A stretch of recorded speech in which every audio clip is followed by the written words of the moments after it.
Yes, the Washington, D.C. thing is a distraction, but it's also the Heritage Foundation trying to see exactly what they can get away with. If they can declare martial law by not calling it martial law, they're going to try and roll it out in other cities, especially blue cities. But what these authoritarian wannabe geniuses don't take into account is that we're not a country that will just easily roll over and take this. And I'm really surprised that it hasn't come to violence by now, because they keep pushing and pushing and pushing, and eventually somebody's going to push back. And I'm not saying this because that's what I want to happen. I'm just saying historically, and given the personality profile of the average American, it's inevitable. I mean, that United Healthcare CEO, that situation, it didn't come from nowhere.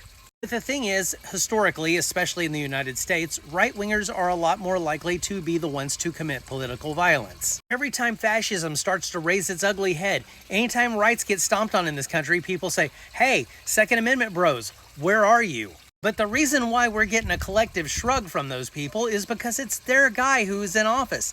They don't care what he does. However, if there was a Democrat in office right now and he was trying to pull all this shit, they would be more than happy to be locking and loading.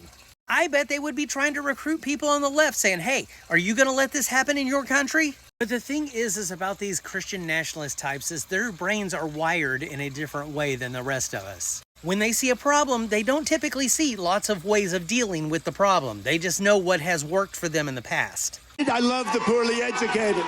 And as somebody who grew up in a conservative household surrounded by a bunch of conservative people, one of their first go-to tools is violence. Your kid does something wrong, you need to warm their asses up with a paddle. They talk back to you, you need to smack them across the face. And that's why they scoff at parents that do things like put their kids in timeout when they act up. But I have a feeling that if a lot of people on the left keep getting treated poorly because they're on the left, it's only a matter of time before we start seeing acting out from this side too.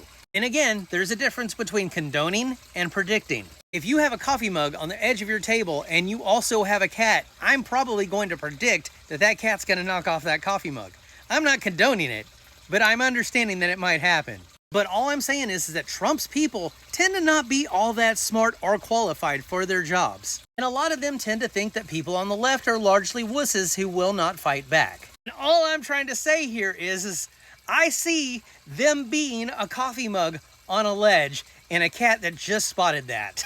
And all this is because he doesn't want us to see what a huge, disgusting pervert that he has been over the years. I mean, his people don't care, which automatically makes them huge, disgusting perverts as well. And I just have this feeling that before the end of his term, that cat's gonna knock everything off of every single counter.